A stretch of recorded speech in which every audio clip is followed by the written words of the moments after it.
Welcome back to Inside Games, the only gaming news show brave enough to unironically enjoy Cyberpunk 2077. That's right, we do. We actually do enjoy the video game. Yes, we're as brave today as the day we started the channel. But don't worry, Bruce, there's a pot of gold at the end of this cyber rainbow, and guess what? It's packed to the brim with anime. I knew it would be. Cyberpunk 2077 developer CD Projekt Red broadcast a special Night City Wire today, September 6th, largely promoting the upcoming Studio Trigger anime tie-in, Edgerunners, which launches on September 13th. Yeah, but this isn't Inside Anime. We're more focused on the saucy game updates. Not only did CDPR drop a surprise update with requested features like transmog, but they also finally announced the game's first and possibly only expansion. It's called Phantom Liberty, and it launches in 2023 for the PlayStation 5, Xbox Series S and X, PC, and Stadia. And our man is back, Keanu! Does this mean Cyberpunk 2077's redemption arc has officially started? And to justify our clickbait, will Phantom Liberty suck as hard as 2077 did at launch? In this video, we'll look over CDPR's current business circumstances and see what that says about Cyberpunk's odds of redemption. Some people would say maybe it's already started its road to redemption, but maybe this will help or hurt. We'll see. First, let's run down the actual announcements, cover the news. About half the Night City Wire covers the upcoming show Edgerunners. They loosely discuss the show's characters and story, confirming that the events of the show are canon to the game. Check out the full video. It's linked in the description for details there. CDPR is also striking while the marketing iron is hot by releasing the 1.6 update, not so coincidentally titled the Edgerunners Update. Accordingly, it contains new equipment and photo mode content related to the upcoming show. That's not all either. The update finally adds transmog, or wardrobe as the update calls it, allowing players to swap the look of their gear but keep the stats, because every time I put gear on my character, I look like a trash person. That's ridiculous. Baggy pants and a motorcycle helmet, then like a midriff so exposing shirt. The worst. You can also now customize your face and body in the apartment mirror and at Ripperdocs. This update also adds cross progression. Saves should automatically back up to the cloud across platforms now. We also got 3 new gigs, 6 new firearms, 5 new melee weapons, the playable minigame Roach Race, which is also available as a mobile app, and now you can add Nibbles the cat to photo mode. Oh, that's so nice. CDPR confirmed that 1.6 will be the last major feature update for last-gen platforms. We're talking about the PlayStation 4 and Xbox One. Because of this, they teased even more fundamental feature upgrades coming in the future, like a complete police system overhaul, fucking finally, car-to-car combat, and reworked gameplay loops for melee combat. Yeah, that's awesome news for current fans of Cyberpunk, and probably pretty frustrating from folks that expected those features in the game at launch, you know? One side's like, yay, the other side is like, it's about time. Still, with transmog and cross-progression launching today, we have direct proof that requested features are being added to Cyberpunk, just pretty slowly. Yeah, almost 2 years later. And speaking of slow, CD Projekt also finally announced Cyberpunk 2077's first official expansion. This very, very short teaser reveals audio of original game protagonist V swearing a pledge of allegiance to the new United States of America. Hell yeah. Only for disembodied rocker boy ghost Johnny Silverhand to express disapproval. Phantom Liberty coming 2023. Well, that could be cool, I don't know. And then Keanu Reeves himself appeared with a short plug for the coming expansion, confirming that the beloved actor is returning to the series. This is interesting, because it seems to conflict with a data-mined script we reported on a few months ago that had more or less written Johnny Silverhand out of the expansion entirely. That's right, so sometimes leaks are not accurate, believe it or not. So maybe Keanu's only back to record like 3 lines? Maybe, I'm back, goodbye, and that's it. I know. Something where they get a few promotional appearances out of him, but they don't got to pay him for the full performance. There's plenty of room to be skeptical about the level of Keanu Reeves' involvement, but we're getting a little ahead of ourselves. Yeah, that's right, because now that we've covered the news, most of it, it's time for the good stuff. Will Phantom Liberty suck? You know what? I'll be the internet. Yes. Yeah. There you go. Maybe. There you go. It depends what you want from it, as usual, but we'll get into it. After Cyberpunk 2077's infamously awful launch, it goes without saying that everybody should be at least skeptical for this expansion. But let's take a look at all the cyber factors affecting Phantom Liberty's development, and we'll see if it'll suck or not. All right, cyber factor number 1, the game's development time. I'm glad I called it that because we get to say cyber factor a lot. Regarding the timeline, both of CD Projekt's expansions for The Witcher 3 released in the year following the game's launch. It was almost absurdly fast. Compared to that, Cyberpunk 2077's single expansion will have taken between 2 to 3 times as long to make by the time it launches in 2023. Theoretically, that means it'll have more content Yeah, and be more bug-free than ever. more time equals more game. Sure, right? They also trimmed the platform list to exclude last gen, meaning even more of that development time can be focused on platforms that can actually run the damn game and run it well. We're no longer releasing updates for the Samsung Smart Fridge. Yeah, but much like Cyberpunk 2077 itself, development on the expansion didn't start in full as soon as CDPR said they would make it. Cyberpunk's rough launch led CDPR to completely restructure their business into what they called Red 2.0, not to mention starting pre-production on another AAA Witcher game and moving the current gen update for Witcher 3 in-house. As detailed in their Q1 2022 reports, CDPR spent most of 2021 focused on Cyberpunk 2077 fixes, of course, and prepping the actual next-gen update, which shipped in February 2022, just a few months ago. It looks like Phantom Liberty became CDPR's project of focus based on headcount around the end of last year. Even adjusting for that, though, Phantom Liberty could still have at least a year of full studio development behind it when it launches in 2023. This is a generous timeline and should account for plenty of features, content, stability, the whole deal. Should, yeah. But what about cyber factor number 2? Staff turnover. So we expected a pretty big amount of staff turnover following the launch of Cyberpunk 2077, because people usually don't like being the laughingstock of the entire internet. Launches like that tend to drive people away. But to be honest, we haven't seen concrete evidence of that in the time since Cyberpunk's launch. Wow, that actually speaks volumes for CDPR as an employer. Believable rumors of mass departures circulated in early 2021 after the launch of Cyberpunk due to anonymous developer posts on GameFAQs.com, message boards. CD Projekt specifically denied those rumors at the time. Yeah, they don't do that very often. Usually just hey, I'm a developer, trust me stuff. Usually everybody just waves it away, but they specifically said, hey, no, this is not happening. And yeah, there have been a smattering of high-level departures since then, but nothing like a wave that I think a lot of people were expecting. And press was really looking at it too, because they were all prepped with that headline. But there have been some departures, like I said. You got Cyberpunk lead gameplay designer Andrzej Zawadzki in March 2021. Then Witcher director Konrad Tomaskowicz in May 2021. And most recently, Cyberpunk 2077 production director, and I apologize in advance here, almost got it. Was it Jedrzej? You'll get it. Jedrzej Mroz. Mroz? Okay. Yeah. Yeah. Okay. That was very recently, as of yesterday. So, some executives have left, but not nearly at that open wound pace of BioWare in the mid-2010s.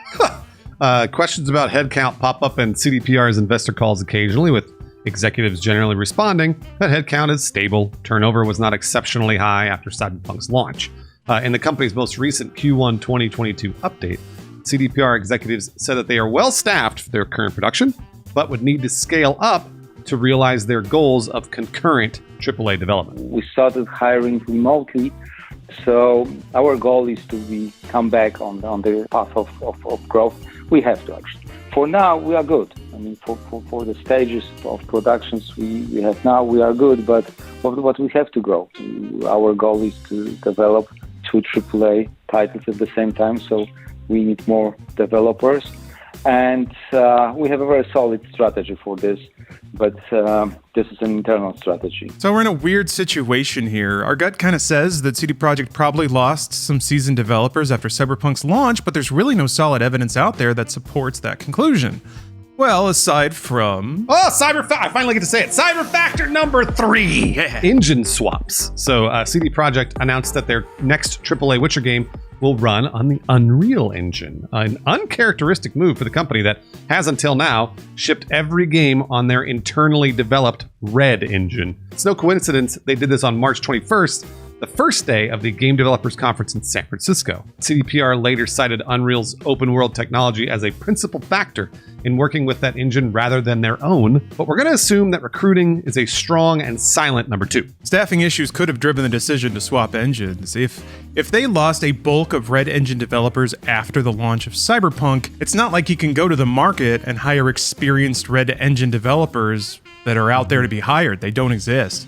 It's your own thing and you just lost it. That's the problem with proprietary technology. You can't hire for it, and developers aren't drawn to it to want to work for you because those career skills they learn aren't transferable anywhere. Not to mention that they just had a horrible launch, and Yeah. a bunch of people would be like, you want me to learn your engine after that terrible launch? It's like, no, thank you. It is possible that CDPR knows they have dwindling expertise with their own tech and are moving away from it as a result, which could impact their investment in an expansion. Why make a lot of content and upgrades for an engine you cannot hire people to support? Yeah, then that's kind of where I thought they were going, but some of the stuff they did tease in this Night City Wire indicate bigger and more fundamental upgrades to Cyberpunk 2077. Stuff like reworking police systems and melee systems and adding in-car combat.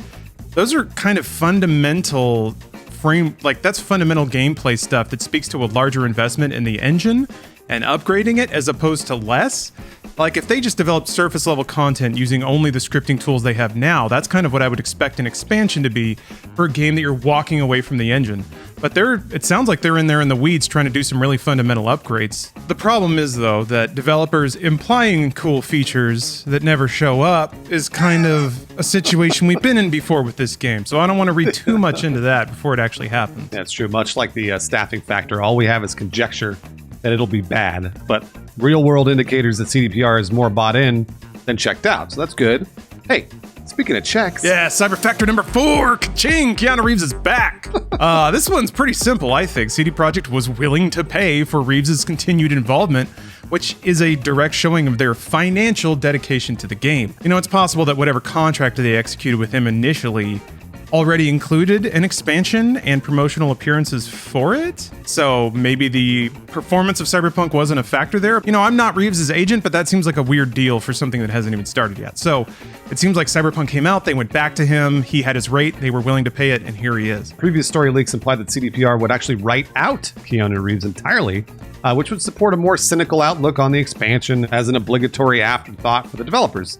It still could be, but it's a way more expensive one, so at least there's that. And who doesn't like seeing Keanu show up out of nowhere? I loved it when I was playing through the game. I thought it was great. Yeah. Johnny just appeared, and then it was fun. He's a good performer, and it turns out good performers give good performances. That's right. Across mediums. But, you know, Bruce, speaking of simple and familiar delights, give us the last one here. Do I get to say it? Yeah. All right. Cyber Factor number 5. CDPR wants a redemption. Yeah, this one's interesting. Normally on Inside Games here, we kind of resist the urge to apply the rules of human drama to the games industry. When enthusiasts talk about companies, they tend to talk about them like people that have feelings. We found instead the decisions are usually made according to business factors rather than emotional ones, even though, you know, people do run the companies and they have feelings too. But yeah, when you're an executive at a company, you usually don't get your feelings hurt and let that drive your business decisions. So that's why we tend to cover business factors so extensively, because we found they drive the decision making. Yeah, and logically, that's usually the way it works. However, CD Projekt is kind of unique in this regard. They're one of the few companies that does seem to make business decisions that factor in public sentiment. The biggest example here is obvious. Their unprecedented refund offer for Cyberpunk 2077 that forced even Sony to honor refund requests. So the logic here is a little interesting. People often point to the refunds as evidence of how abnormally broken Cyberpunk was.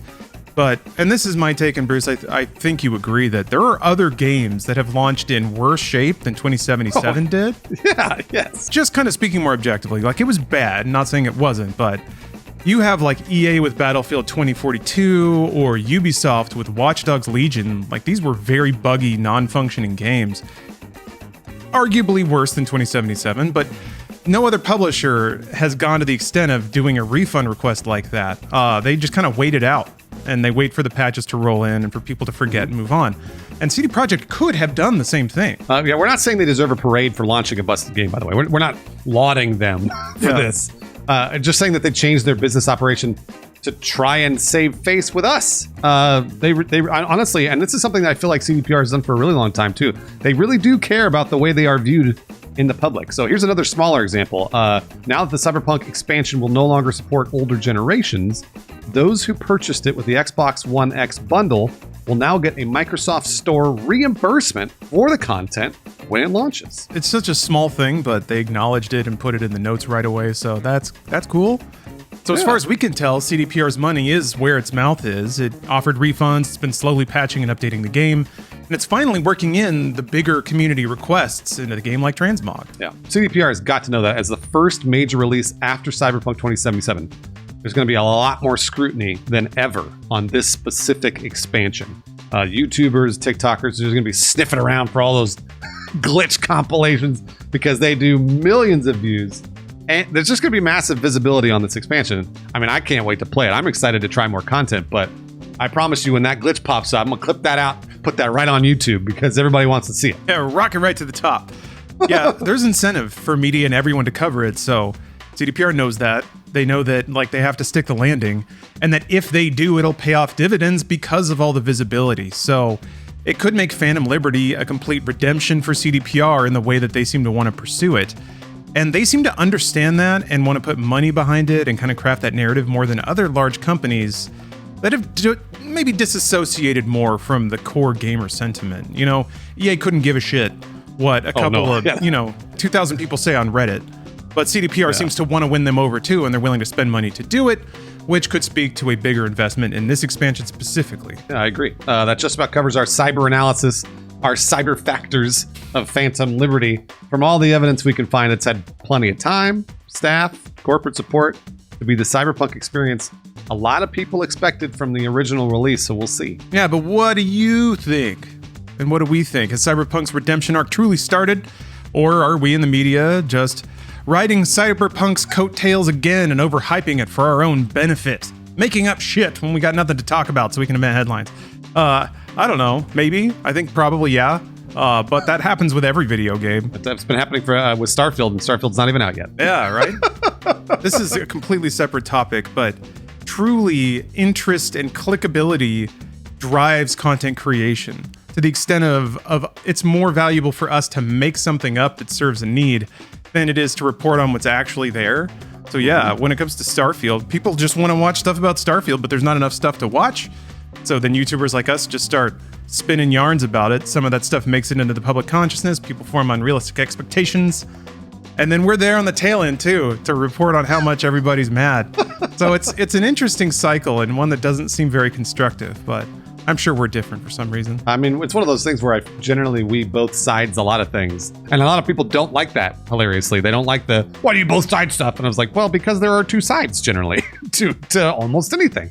So it's one of those things that we've been doing for a really long time. Also, we've been doing gaming news for, 15, 20 years total.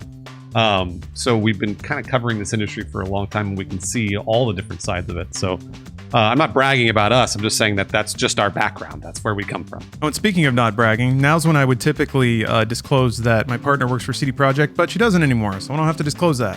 Now I have no connection, aside from they did actually send me a ramen noodle bowl to promote the anime, so there is that. I think I'm still on their mailing list, but that's all the disclosing I got to do.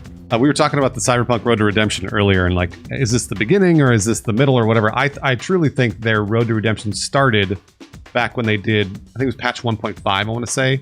That when that came out, it made the game a lot more solid. It made the content more fun. There was just a lot of stuff there that I think it had turned around people's perception of Cyberpunk. And I think the game was half off at one point, so that helped a lot too. And it sold a ton, and it rocketed to the top of Steam charts. And then all of a sudden, people were playing it again. So it was nice to see that for a game that I had enjoyed from the very beginning. But hopefully, this expansion has a good launch. I'm really worried about it, but I can't wait to play it. But I'm really worried about it. Yeah, that's an astute observation. I think redemptions happen in ways that headlines from games media don't really notice. It's when people en masse buy the game and have a good time with it. And their most recent financial quarter, Q1 2022, they basically said that they had sold an assload of copies on console in that period, and that their revenues in that period were actually way higher than they were Q1 2021. Mm-hmm. So people continue to buy the game, and their experiences with it are, quietly positive, it seems like. So, its rating is high. It's really just the narrative that's just always going to be attached to it. But it does seem like at this point, it's like a good product that a lot of people are coming to and enjoying for the first time, or, reworking their opinions about it. But yeah, we'll see how that stacks up when it enters headline territory again and people just start saying whatever they want to say. Yep. Hey, here's some patrons that bought Cyberpunk 2077 day one and enjoyed the hell out of it. I don't actually know that. I'm lying totally. Ryan Dareberry, Tony Varela, Kyle Heaton, and the Creatures with Nerds Brews Gaming. Well, I've got a gang of patrons, and here's the surprise part. They're all in. They're all in the sequel, the expansion. Yep. They've been cast. Wow. They'll actually be sitting on Keanu Reeves' shoulders, so that's pretty cool. On the left shoulder, you got Crab Foam and Christopher Glavin, and on the right shoulder, you got Rook or Captain Coldblood and Sean McLaughlin right next to each other. So congratulations on the casting.